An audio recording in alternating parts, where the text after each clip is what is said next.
मनुष्यों और कुत्तों के बीच गहरे बंधन को दर्शाती यशवंत भागवत मिश्रा की पुस्तक a storm of his own. मानव जीवन में डॉग लवर्स की संख्या बढ़ती जा रही है। कुत्तों की वफादारी की मिसालें दी जाती रही हैं, जिन पर अनगिनत कहानियां भी लिखी गई हैं। लेखक यशवंत भागवत मिश्रा ने कुत्तों के मनोविज्ञान पर प्रकाश डालते हुए एक किताब लिखी है जिसका नाम है ए storm of his own. Mumbai के टाइटल वेव्स में इस पुस्तक का भव्य लोकार्पण समारोह किया गया, जहां मीडिया की भी भारी संख्या नजर आई। ये पुस्तक विमोचन समारोह 25 नवंबर 2023 को हुआ। इस मनोरम संस्मरण को पाठक पसंद कर रहे हैं। आप भी सुल्तान की यात्रा के जादू का अनुभव करें। इस दिल को छू लेने वाली किताब की अपनी प्रति आप अमेज़न, फ्लिपकार्ट, स्नैपडील इत्यादि से प्राप्त कर सकते हैं। किताब का टाइटल पेज बहुत ही आकर्षक है, जिसमें एक कुत्ते की तस्वीर बोलती हुई प्रतीत होती है।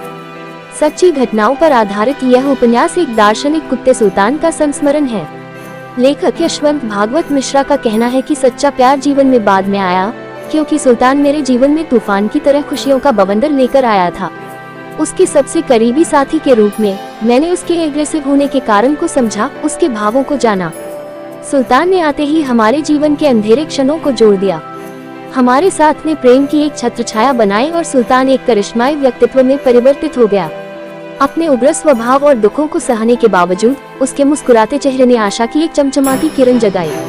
लेखक यशवंत भागवत मिश्रा आगे लिखते हैं कि ये दिल छू लेने वाली कहानी सुल्तान के मेरे जीवन में आने से लेकर उसका उत्सव मनाने तक की यात्रा का वर्णन करती है। कुत्तों के मनोविज्ञान पर प्रकाश डालते हुए ये पुस्तक जीवन की चुनौतियों के बीच मनुष्यों और कुत्तों के बीच के गहरे बंधन को दर्शाती है। दरअसल यह एक ऐसी कहानी है जो हर डॉग लवर की आत्मा को छूने वाली है। ये किताब एक जो मेरे सबसे डियरेस्ट पेट एक डॉग है, गोल्डन रिट्रीवर, उनके बारे में है। और ये एक बहुत ही इमोशनल जर्नी है जो कोविड के दौरान, उस समय घर में और कोई नहीं था, हम 2-3 लोग ही थे। उस दौरान बहुत सारी घटनाएं घटी, उस पे ये आधारित है। और ये आम तौर पे जिस रूप में हम अपने पेट डॉग को या एनिमल्स को देखते हैं उससे कहीं ये अलग, हमने उसके इमोशनल व्यू को जो हमने महसूस किया उसे दुनिया के सामने रखने के लिए इस बुक को लिखने का विचार आया। और स्टोरी मिरर में विभू जी ने हमें बहुत हेल्प की उसे पब्लिक करने में, उसे लिखने में और उसे तैयार करने में और यहाँ तक पहुँचाने में। जी सर, ऑल्सो अमेरिकी प्रेसिडेंट के पास भी ये डॉग था और इसको पालने का विचार आपके पास कैसे आया, अगर थोड़ा सा उस बारे में बताएं। हाँ, वैसे देखा जाए तो दुनिया में ये सबसे पॉपुलर वैरायटी है गोल्डन रिट्रीवर्स। तो हमारे दिमाग में तो ऐसा कोई विचार नहीं था। मैं तो विदेश में जॉब कर रहा था और कोविड के दौरान मैं जॉब छोड़कर वापस इंडिया आया तो मैंने देखा कि मेरी वाइफ ने एक डॉग को शेल्टर दिया और उसे अडॉप्ट किया। तो इस तरह से जब वो हमारे घर में आ ही गया तो मैं खुद भी हैरान था कि उसके साथ रहेंगे कैसे, लेकिन उसे कहीं छोड़ भी नहीं सकते थे और इस तरह से वो हमारे पास रह गया एज ए शेल्टर। ऑल्सो आप उसकी लैंग्वेज समझते थे, कैसे इंटरैक्ट करते थे, अगर उस बारे में कुछ बताया। ये एक अपने आप में पूरी किताब है जिस पर ये बातें सारी लिखी गई हैं। ये उसके इमोशंस को समझना जब कोई आपसे बोल नहीं रहा है। और इस डॉग की ये विशेषता है कि इमोशनली अपने आप को एक्सप्रेस कर सकता है, अपने आँखों के जरिए, अपने चेहरे के जरिए। तो अपने सारे काम वो करवा लेता था हमसे। देखा जाए तो अगर हमने धीरे धीरे हमने उसको समझना शुरू किया, उसकी बातों को, उसके रिएक्शंस को एनालाइज करना शुरू किया, तब हमें शुरू में तो हमें भी पता नहीं पड़ता था वो ऐसा क्यों कर रहा है। और इस वजह से वो कई बार वो गुस्सा भी हुआ, एग्रेसिव भी हुआ। और धीरे धीरे जब हमें समझ में आया तो लगा कि वो अपने आप में एक अपनी बातें एक्सप्रेस करने की पूरी कोशिश कर रहा है और ये हमारे ऊपर है कि हम उसे कितना समझ पाते हैं।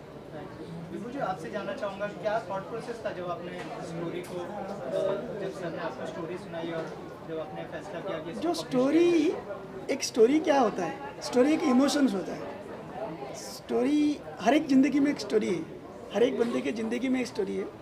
तो स्टोरी का एक इमोशंस होता है।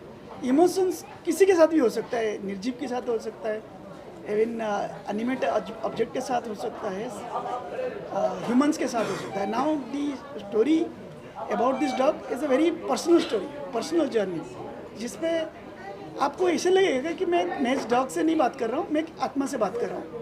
And the way it is written, the way is narrated, it is completely different. Complete different experience. आपको लगेगा कि एम्पैथेटिक इमोशंस जो ह्यूमन बीइंग कैरी करता है, बहुत बार हम लोगों को एम्पैथेटिक इमोशंस हमारे अंदर से गायब हो जाता है। While reading this book, you will find that empathetic emotions will be re-established. So, मैं बहुत बहुत धन्यवाद दूंगा कि yes chosen story mirror was on the publishing platform. We are not just a platform, publishing platform. We are more than a storytelling platform. जहाँ पर बहुत सारे over a million stories are there. So, if you are writer, you want to write, probably story mirror is there. Sir आपसे जानना चाहूँगा कोई ऐसा कोई इंसिडेंट है, इमोशनल इंसिडेंट, जैसे आपने कहा कि गुस्सा भी हो गया था एक बार, ऐसा कोई इमोशनल इंसिडेंट है जिससे आपकी आंखें भर आई हो, और कोई अगर ऐसा कोई इंसिडेंट शेयर करना चाहे हमारी ऑडियंस के साथ? देखिए, दो बातें हैं कि वो कई बार गुस्सा हुआ, कई बार एग्रेसिव भी हुआ। अब हमने इस तरह से उसे देखा कि आपके घर में कोई मेंबर है, उसे अगर गुस्सा आ रहा है तो आप उसके साथ कैसा बिहेव करेंगे। लेकिन चूंकि अगर पेट डॉग है तो आप क्या करते हैं, खिलौना समझ के उसको लेके आते हैं, और कुछ गलती करता है तो उसे बाहर फेंक देते हैं या मार देते हैं। तो ऐसे बहुत सारे सिचुएशंस हमारे साथ आए कि वो बहुत गुस्सा हुआ। मैं आपको एक वाक़या सुनाता हूँ, आप खुद विचार करिए कि उसमें क्या निर्णय लेना चाहिए था। मेरे पास एक डमी डॉग था और लॉकडाउन में हम सब अकेले थे, तो मुझे लगा कि इसको एक फ्रेंड की तलाश ज़रूर होगी, तो क्यों नहीं शायद ये डॉग से एक टॉय समझ के वो खेले। ऐसा समझ के मैंने वो डमी डॉग निकाल के, और देखने में एकदम रियल लगता था, तो हमने उसे दिया, और बल्कि मेरी वाइफ ने ले जाके उसे दिया और उसके साथ खेलने भी लगी। फिर वो अलग हट गई। फिर मैंने उसका ऑब्ज़र्व किया कि वो बहुत ज़्यादा अटैच हो गया उस डमी डॉग के साथ। उसे लगा कि जैसे वो रियल है, उसे चाटता था, उसके आसपास ही बैठा रहता था, और एज ए प्रोटेक्टिव एनवायरनमेंट वो तैयार करने की कोशिश करता था कि कोई उसके नज़दीक ना जाए। मेरी वाइफ को ये बात समझ में नहीं आई थी। उन्होंने सोचा कि ये खिलौना उसको दिया ऐसे, और थोड़ा खेलते हैं उसके साथ, उसे वापस ले लेते हैं। तो जैसे उसे लेने गई तो वो झपट गया और हाथ में थोड़े दांत उनको लगे। तो अगर वो चाहता तो काट सकता था, उसके जबड़े इतने खतरनाक थे कि पूरा हाथ वो चबा के तोड़ के बाहर निकाल सकता था। लेकिन उसने केवल दांत लगाए बताने के लिए कि हाथ मत लगाना, ये मेरा है। उसके अंदर ये प्रोटेक्शन की भावना थी अपने परिवार को बचाने की, और उसे लगा कि कोई इंट्रूडर है जो उसे बिछाड़ना चाहता है, तो वहाँ पे उसने हमला किया। तो शुरू में तो मेरी वाइफ को बड़ा गुस्सा आया कि ये तो बहुत अच्छी बात नहीं है, और ये बहुत ही पागल जैसा बिहेवियर इसका है, उसको घर में रखना ठीक नहीं है, और हमारे लिए ख़तरा हो सकता है, हमारी जान के लिए भी खतरा हो सकता है। तो उसको फिर बाहर फेंकने के लिए कोई ना कोई तरीके ढूंढने शुरू किए, जिससे हमने लिया, उसको काफ़ी डांट लगाई कि आपने कैसा कुत्ता हमें दे दिया। और फिर उन्होंने कहा कि इसको बाहर फेंक दो, जंगल में छोड़ दो, या क्या गोली मार दो या कुछ भी करो, उसको घर में मत रखो।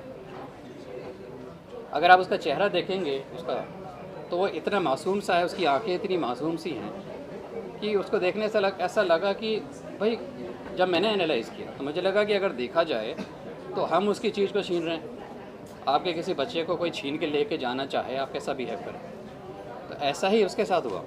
तो मैंने उसका तरफ लेते हुए कहा कि देखो, उसके दिमाग में ये बात चल रही होगी, तब उसने हमला किया, और बाद में अभी भी हमारे आसपास घूम रहा है, और डर के मारे एक कोने में भी कई बार वो बैठ जा रहा है। तो ज़रूर उसको पश्चाताप तो है कि उसने हमें गलती तो की है, लेकिन उसको भी अपना बचाव करने का हक था। तो एक दिन बीता, 2 दिन बीता, फिर फाइनली जीत उसी की हुई, उसके इमोशंस की जीत हुई, और वो फिर भी हमारे साथ और आगे चलता रहा। इस तरह से ये घटना घटी। दूसरी बात आपने बताई कि इमोशंस को कैसे पहचाना, तो मैं आपको एक और घटना सुनाता हूँ। हम कैसे किसी को रीड करें, कोई भी हमारे घर में है, कोई व्यक्ति है, कोई परिवार का सदस्य है, तो हमें भी तो समय देना होगा ना उसे, कि उससे समझें, वो जाने कि वो क्या चाहता है, उसे क्या अच्छा लगता है, क्या अच्छा नहीं लगता है। तो मैं बाहर प्रोजेक्ट पे काम कर रहा था, तो छुट्टियों में जब घर आया तो उसके लिए एक जैकेट लेके आया लाल रंग का। उसका एक फ़ोटो भी इस वीडियो में दिखाया गया था ख़ास तौर पे। तो वो जैकेट उसको पहनना आसान था, उसको पहनाने की ज़रूरत नहीं पड़ती थी हाथ पैर में, उसको गले में लपेट दो और जो वेलक्रो होता था उससे वो स्विच हो जाता था, पूरा लपेट जाता था। तो उसका बहुत पसंद था। तो एक बार जब मैं छुट्टियों में घर आया तो मेरी वाइफ ने उसका जो जैकेट था उठा के वार्डरोब में रख दिया था। तो मेरे पास आया और कूं कूं करने लगा। फिर वो वार्डरोब के पास जाए और वहाँ पे कूं कूं करे, फिर मेरे पास आए। तो मुझे लगा कि ये कुछ कहना चाह रहा है, वार्डरोब में कुछ होना चाहिए ज़रूर। तो मैंने खोला, उसमें कपड़ों के बीच में उसका वो रेड जैकेट था। मैंने उसको निकाला, उसको दिया, तो वो इतना खुश हुआ, उछल के मेरे को देश धन्यवाद देता रहा कि यही तो वो ढूंढ रहा था इतने दिनों से, उसको छुपा के रखा हुआ। तो ये समझने की बात है कि वो चाह क्या रहा है। के इमोशनल की बात की आपने, जो डॉग पालते हैं उनके लिए क्या मैसेज होगा आपकी तरफ से, और बुक के बारे में अगर कुछ कहना चाहें आप हमारे। देखिए, बुक में मेरी वो सारी बातें मैंने एक्सप्लेन की है जो जनरली हम उस नज़रिए से सोचते नहीं हैं कि वो तो पेट डॉग है, वो खिलौना है, वो तो उसको हमारी रखवाली करना चाहिए, उसको ऐसा करना चाहिए, वैसा करना चाहिए। पर हमें क्या करना चाहिए, इस बारे में हमारे अंदर क्या विचार आना चाहिए, ये सारी चीज़ें मैंने इमोशनली एक जर्नी के रूप में उसको इस किताब में लिखने की कोशिश की है। और विभू जी ने बहुत उसमें मदद की है उसको प्रॉपर तरीके से, प्रोफेशनल तरीके से प्रेजेंट करने में। तो मैं यही कहना चाहूँगा कि जैसे हम परिवार का सदस्य है, ऐसे ही जो पेट एनिमल्स हैं वो भी हमारे परिवार का एक सदस्य है। हमें उनको समय देना चाहिए, उनको समझने का, उनको जानने का, और ये उनकी रिक्वायरमेंट को पहचानने की भी ज़रूरत है कि उन्हें क्या पसंद है, क्या नहीं पसंद है। एज ए फैमिली में आप उन्हें अगर रखेंगे, आपको भी अच्छा लगेगा, उनको भी अच्छा लगेगा। अभी जैसे आप देखिए कि कितने आवारा कुत्ते आपको नज़र आ रहे हैं, कितने सारे इंसिडेंट्स यहाँ पे हो रहे हैं, बहुत बड़े लाइव इंसिडेंट्स यहाँ पर हो रहे हैं। तो मैं यहाँ पर ये बात कहना चाहता हूँ कि हम उन्हें आवारा क्यों छोड़ रहे हैं। पहली बात, एक इंसान की बुनियादी ज़रूरत है रोटी, कपड़ा, मकान। जीव जंतुओं की भी बुनियादी ज़रूरतें हैं, क्या हमारा उस पर ध्यान है? ठीक बात है, हमारे देश ने काफ़ी तरक्की की है और बहुत सारी सुविधाएं हैं अभी भी और मिलती जा रही हैं, लेकिन थोड़ा सा समय तो चाहिए देश को पूरी तरह से विकसित होने के लिए। उस समय में हमारी भी ज़रूरत है कि हम अपने आप को भी बचा के रखें और उनको उनका एनवायरनमेंट देने की कोशिश करें।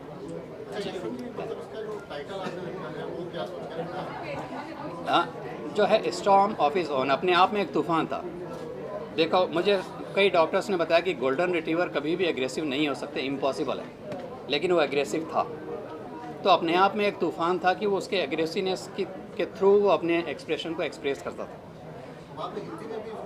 जी, इसका ट्रांसलेशन हम करेंगे, सर से हमारी चर्चा हुई है, और भाषाओं में भी ट्रांसलेशन इसका करेंगे ताकि हर व्यक्ति तक ये बात पहुँचे और इस बात को वो समझे। जी।